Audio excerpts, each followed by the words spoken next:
नमस्कार। मैं doctor Alpana Parekh, associate professor political science, government college Jaipur. बच्चों, आज आपका जो फर्स्ट पेपर है विश्व के प्रमुख संविधान, उनमें से हम अमेरिका के संविधान की विशेषता पढ़ेंगे। जैसा कि मैंने आरंभ में बता दिया था कि संसदात्मक शासन व्यवस्था के लिए ब्रिटेन के संविधान का उदाहरण सर्वोत्तम है और संघात्मक शासन व्यवस्था के लिए अध्यक्षात्मक शासन व्यवस्था के लिए अमेरिका का संविधान सर्वोत्तम उदाहरण है। संसदात्मक शासन व्यवस्था और अध्यक्षात्मक शासन व्यवस्था, इन दोनों में क्या अंतर है? देखिए, संसदात्मक शासन व्यवस्था जो होती है उसमें कार्यपालिका का स्वरूप दोहरा होता है, एक नाममात्र की कार्यपालिका और एक वास्तविक कार्यपालिका।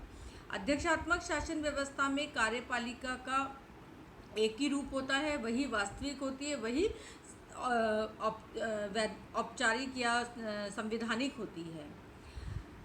भारत में जो है वो संसदात्मक शासन व्यवस्था है, अमेरिका में अध्यक्षात्मक शासन व्यवस्था है और ब्रिटेन में संसदात्मक शासन व्यवस्था है। ब्रिटेन और भारत की संसदात्मक शासन व्यवस्था में एक महत्वपूर्ण अंतर ये है कि जहां ब्रिटेन की कार्यपालिका का नाममात्र प्रधान या नाममात्र की कार्यपालिका का प्रधान वंशानुगत रूप से राजा होता है, वहीं पर भारत का जो संवैधानिक प्रधान है या नाममात्र की कार्यपालिका है, उसका प्रधान जनता के द्वारा अप्रत्यक्ष रूप से निर्वाचित राष्ट्रपति होता है। देखिए बच्चों, अमेरिका का संविधान आज हम पढ़ेंगे, उसकी विशेषताएं पढ़ेंगे, तो साथ ही साथ बीच बीच में यदि मैं कंपैरिजन करती रहूं तो उसको समझने का प्रयास करना और उसके आधार पर भारतीय राज्य व्यवस्था के बारे में भी समझिएगा। सबसे पहला है संयुक्त राज्य अमेरिका का संविधान। पूरे संसार में, समस्त संसार में सर्वाधिक प्राचीन लिखित संविधान जो है वो अमेरिका का संविधान है। ब्रिटेन का संविधान, जैसा कि मैंने आपको ब्रिटेन के संविधान की विशेषताओं के समय पढ़ाया था कि वो अलिखित संविधान है। विश्व में केवल अलिखित संविधानों के उदाहरण में सर्वोत्तम उदाहरण ब्रिटेन का संविधान है। यद्यपि उसके कुछ भाग लिखित हैं, लेकिन अधिकांश भाग जो है वो अलिखित है, जो अभिसमयों और परंपराओं, रीति रिवाजों पर आधारित है और धीरे धीरे क्रमोन्नत विकास का परिणाम है। इसके विपरीत अमेरिका का संविधान लिखित संविधान है। लिखित संविधानों में भी वो सबसे प्राचीनतम लिखित संविधानों की श्रेणी में आता है।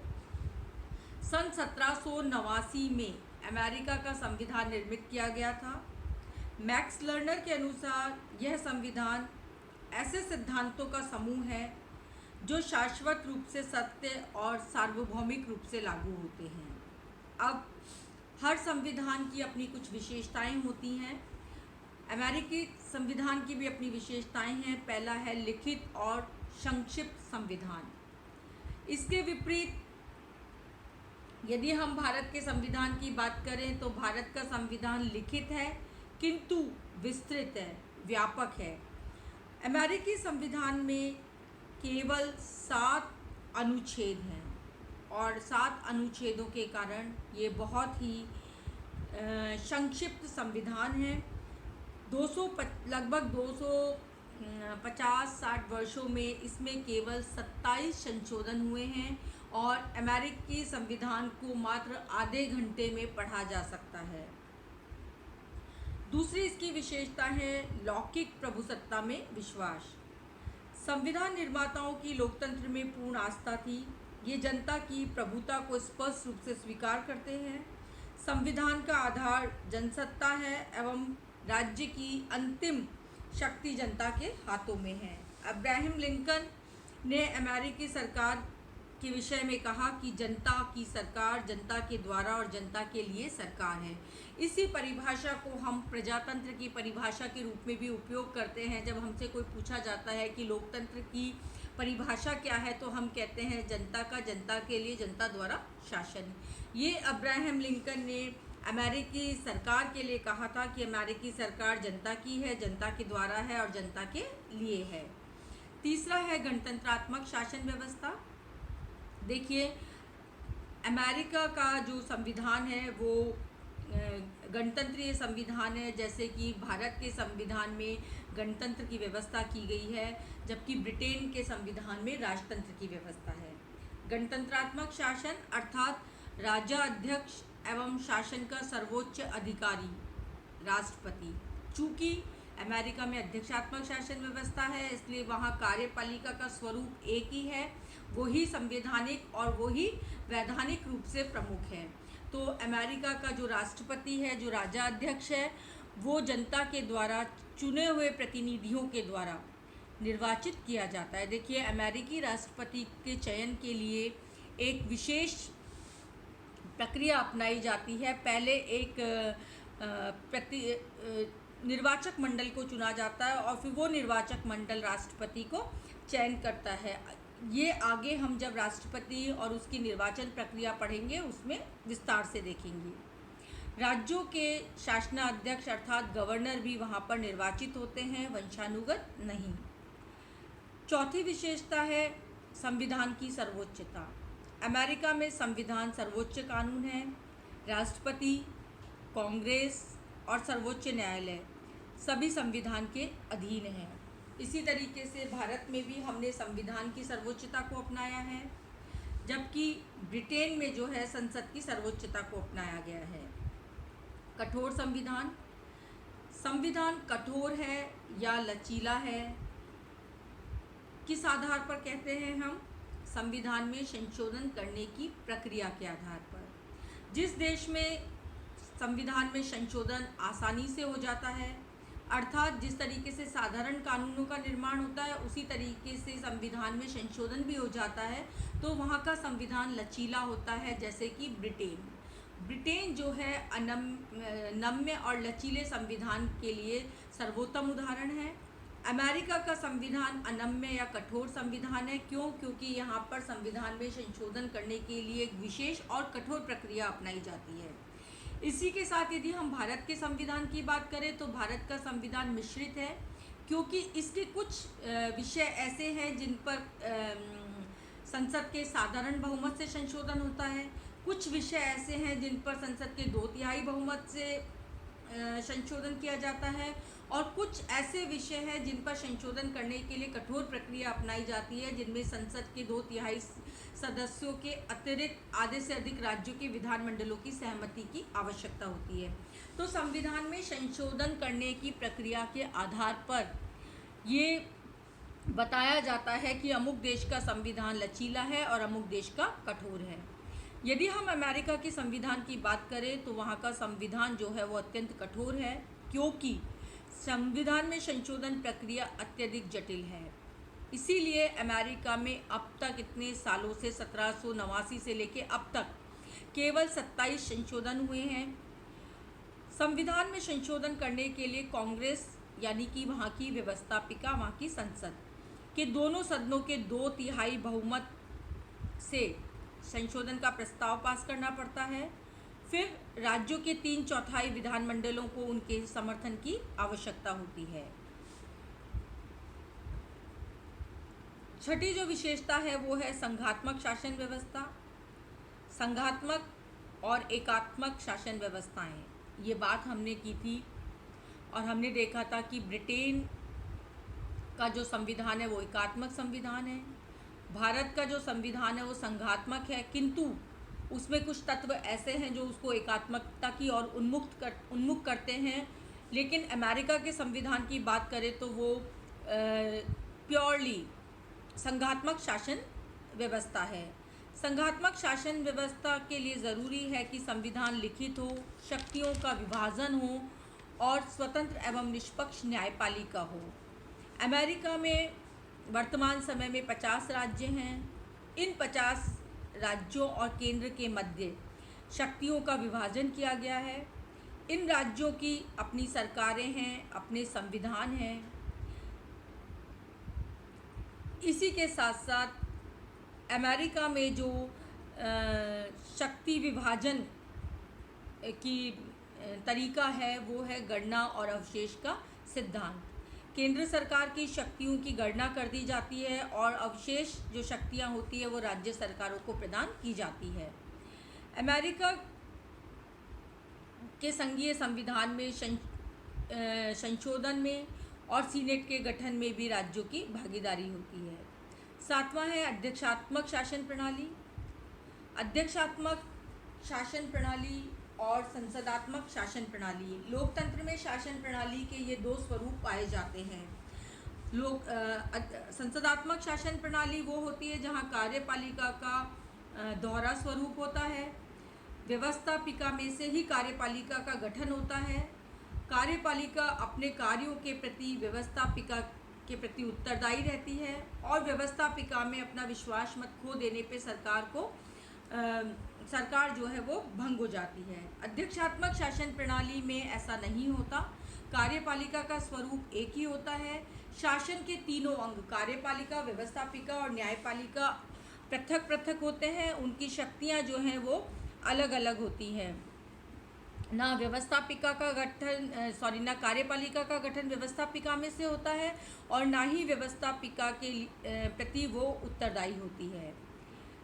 अब हम अमेरिका की बात करें तो अमेरिका में मजबूत शासन व्यवस्था के लिए अमेरिकी संविधान निर्माताओं ने देश में कार्यपालिका शक्ति का जो वास है या जब कार्यपालिका शक्ति जिसके अधीन है वो राष्ट्रपति है।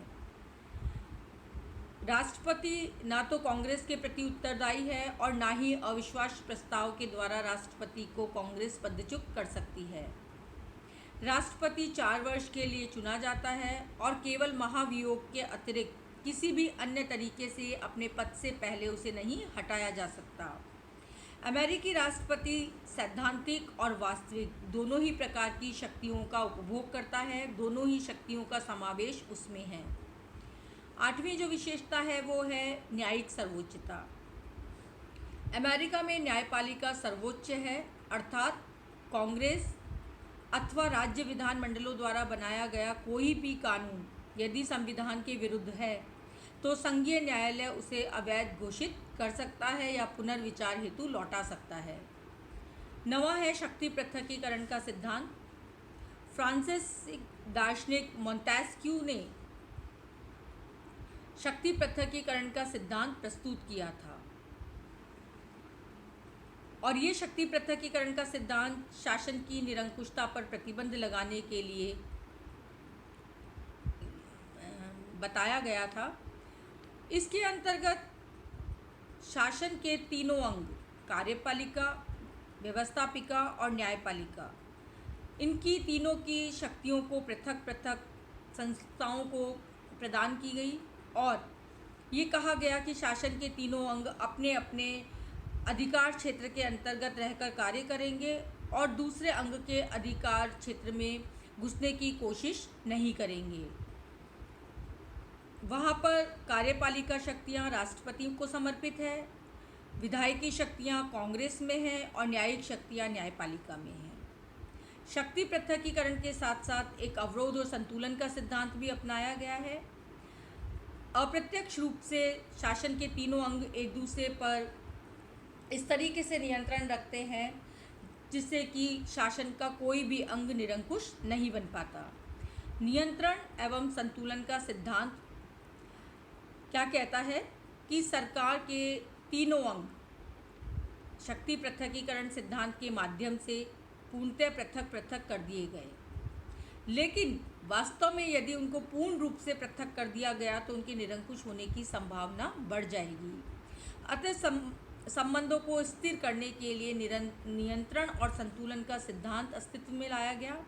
इस सिद्धांत के द्वारा शासन के तीनों अंग एक दूसरे पर इस तरीके से नियंत्रण रखते हैं कि कोई भी एक अंग निरंकुश नहीं हो सकता। शक्ति पृथकीकरण और नियंत्रण एवं संतुलन का सिद्धांत जो है वो हम अलग से विस्तार से पढ़ेंगे क्योंकि हमारे एक अलग अध्याय के रूप में इसका वर्णन किया गया है।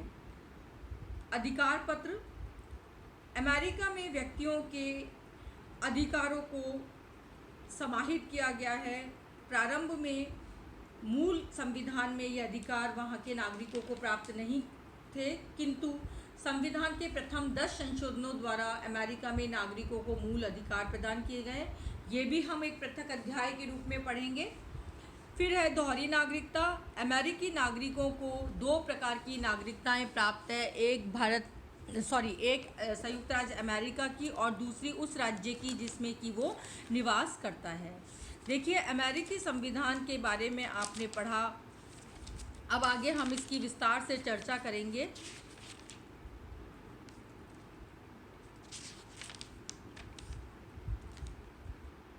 अमेरिकी संविधान जो है बच्चों अपने आप में एक अनूठा संविधान है और आधुनिक युग में जो अमेरिका का संविधान है ये उदाहरण है उन देशों के लिए जहाँ पर अध्यक्षात्मक शासन व्यवस्था है। अपनी संघीय व्यवस्था, नियंत्रण और संतुलन युक्त शक्ति पृथकीकरण, न्यायपालिका की सर्वोच्चता आदि विशेषताओं के कारण अमेरिका का संविधान अत्यंत महत्वपूर्ण माना जाता है। सबसे बड़ी बात यह है कि धीरे धीरे परिवर्तित होकर इसने अपने आप को बदली हुई परिस्थितियों के